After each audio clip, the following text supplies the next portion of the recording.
Imagine a thinker so profound, so ahead of his time, that he refused to explain his ideas. He wrote in riddles, left behind cryptic fragments, and vanished into history, leaving us to debate his meaning for over 2.5 millennia. This is the story of Heraclitus, of Ephesus, the philosopher known as the obscure. Was he hiding forbidden knowledge?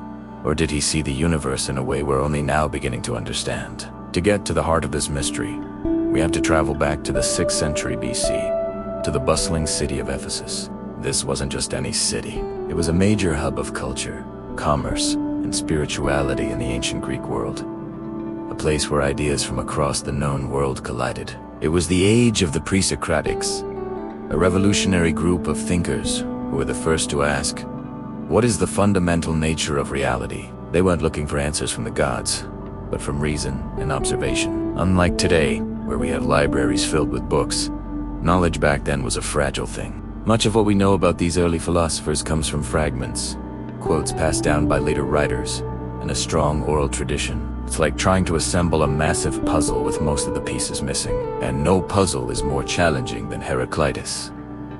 Born around 535 BC into one of the most powerful aristocratic families in Ephesus, Heraclitus was destined for a life of influence and power, but he rejected it all. He reportedly gave up his hereditary claim to the kingship of his clan, a prestigious religious and political title, and chose a life of isolation. He was famously misanthropic, holding a deep disdain for the masses, believing them to be asleep to the true nature of reality. He once said, "The waking have one common world, but the sleeping turn aside each into a world of his own." For him, almost everyone was fast asleep.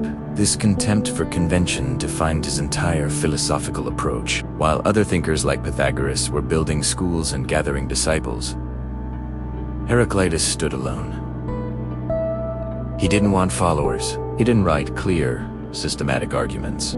Instead, he produced a single book, which he is said to have deposited in the great temple of Artemis. This book wasn't a straightforward guide to the cosmos. It was a collection of short, puzzling, and often paradoxical statements. Aphorisms like the way up and the way down are one and the same, or we step and do not step into the same rivers. We are and are not.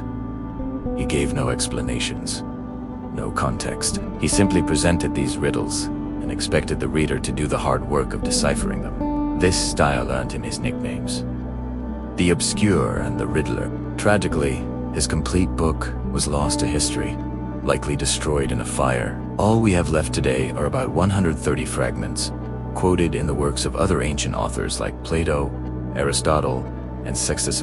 We are left with echoes of a lost masterpiece. So what were these revolutionary ideas he guarded so closely? At the core of his philosophy is a concept that has echoed through the ages: pantarai, or everything flows.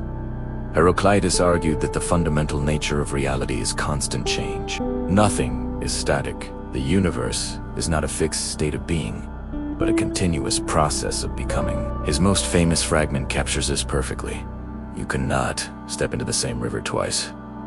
Why? Because by the time you step in again, new waters have flowed, and you yourself have changed. For Heraclitus, stability is an illusion. The only constant is change itself. But what drives this change? Heraclitus identified a fundamental substance, an arch. But it wasn't water or air like his predecessors proposed. It was fire. He declared, "This world, the same for all. No god nor man has made, but it ever was, and is, and will be. An ever-living fire, kindling in measures and going out in measures." For him, fire wasn't just a physical element. It was a metaphor for the transformative, energetic process that governs the cosmos. The world is a fire that is constantly consuming and regenerating itself. Beneath this chaotic flux, however, Heraclitus saw a hidden, unifying principle. He called it the Logos. This is one of his most important and most debated concepts. The Logos is the underlying order, the rational structure, the universal law that governs all things. It's the reason behind the change. But here's the catch. The Logos is hidden, though it steers everything. Most people are completely unaware of it. He wrote, "Though the Logos is common, the many live as if they had a wisdom of their own. They fail to see the interconnectedness of all things. And how does this logos operate? Through conflict. Heraclitus believed that opposition and strife are not evils to be avoided, but the very engine of existence. War is the father of all and king of all, he proclaimed. He didn't mean literal warfare, but a universal tension of opposites. Day and night, hot and cold, life and death, these are not separate things, but two sides of the same coin, locked in a dynamic dance that creates the harmony of the universe. Without this struggle, everything would cease to exist. As he put it, that which is in opposition is in agreement, and from things that differ comes the most beautiful harmony. Given the cryptic nature of his writings, it's no surprise that interpretations of Heraclitus have been all over the map for centuries.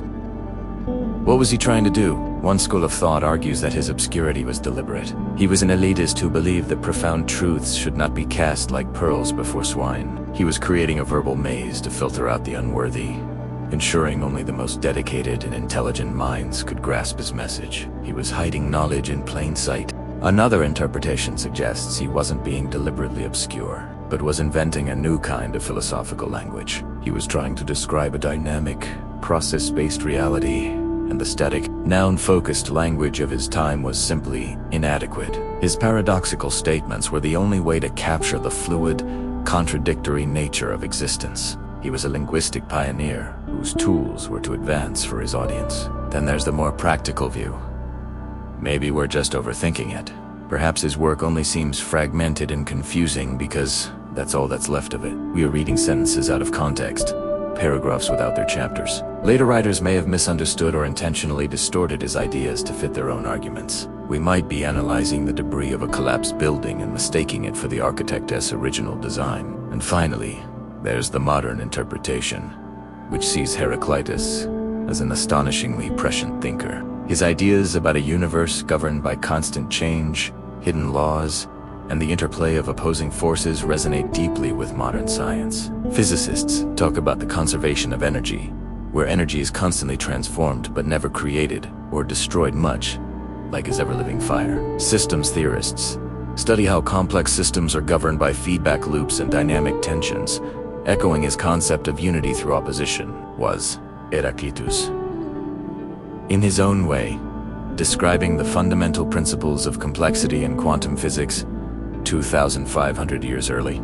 This brings us to the great unanswered questions that still haunt scholars. What exactly did Heraclitus mean by the logos? Was it a divine mind, a universal law of physics, or something else entirely? We may never know for sure. And why did he choose such a difficult path? Why write in riddles when he could have taught plainly and gathered a following to preserve his legacy? Was it arrogance, a unique artistic vision, or a necessity born from the limits of language? And perhaps the most tantalizing question of all, how much of his philosophy have we lost?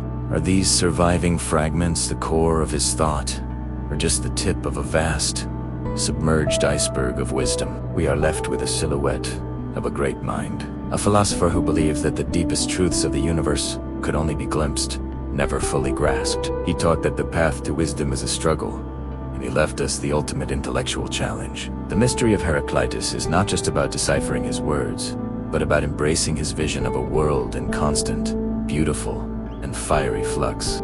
Thanks for joining us on this journey into the mind of the obscure philosopher. If you enjoy untangling the great mysteries of history and thought, be sure to like this video and subscribe for more deep dives. Let us know in the comments what you think Heraclitus was really trying to say. See you next time.